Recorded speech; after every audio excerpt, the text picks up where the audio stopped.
SC ఎస్టీల గౌరవానికి భంగం కలిగించొద్దు అని మెదక్ జిల్లా కలెక్టర్ రాజశిష పేర్కొన్నారు. స్థానిక కలెక్టర్ కార్యాలయంలో సమావేశ మందిరంలో జిల్లా SC ST atrocity vigilance monitoring committee సమావేశం నిర్వహించారు. కలెక్టర్ రాజశిష అధ్యక్షతన మెదక్ జిల్లా షెడ్యూల్డ్ కులాల అభివృద్ధి శాఖ ఆధ్వర్యంలో నిర్వహించిన షెడ్యూల్డ్ కులాల షెడ్యూల్ తెగల అట్రాసిటీ చట్టానికి సంబంధించిన విజిలెన్స్ మానిటరింగ్ కమిటీ సమీక్ష సమావేశంలో ఎమ్మెల్సీ సేరి సుభాష్ రెడ్డి, ఎమ్మెల్సీ యాదవ్ రెడ్డిలతో కలెక్టర్ రాజశిష హాజరయ్యారు. ఈ సమావేశంలో సంబంధిత శాఖల అధికారులు ప్రవేశపెట్టిన నివేదికలను ఎమ్మెల్సీ సేరి సుభాష్ రెడ్డి పరిశీలించారు. జిల్లా కలెక్టర్ రాజశిష మాట్లాడుతూ ఎస్సీ ఎస్టీ అట్రాసిటీ కేసుల్లో బాధితులైన దళితుల పట్ల పోలీసు అధికారులు, ఇతర శాఖల అధికారులు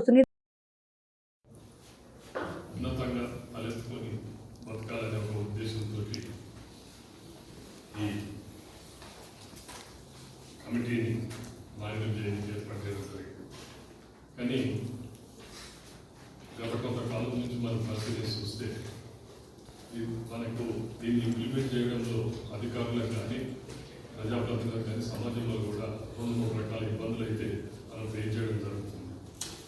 అందులో ముఖ్యంగా ఈ సెక్షన్ అడ్డం పెట్టుకొని కొన్ని ఫాల్స్ కాంప్లైంట్స్ రావడం వల్ల ఈ ఎక్విటల్ విట్నెస్ కూడా అప్పటి మందం వచ్చి చెప్పి కేసుకున్న కొంత ఆ కేసుకున్న ప్రాధాన్యతను బట్టి కూడా కొన్ని రాజకీయ వర్గాలు కూడా ఆ గ్రామంలో కొన్ని రాజకీయాలు కూడా కొన్ని రెచ్చగొట్టి ఆ గ్రామంలో కూడా అశాంతి చేపిస్తున్న సంఘటనలు కూడా మనం చూస్తున్నాం.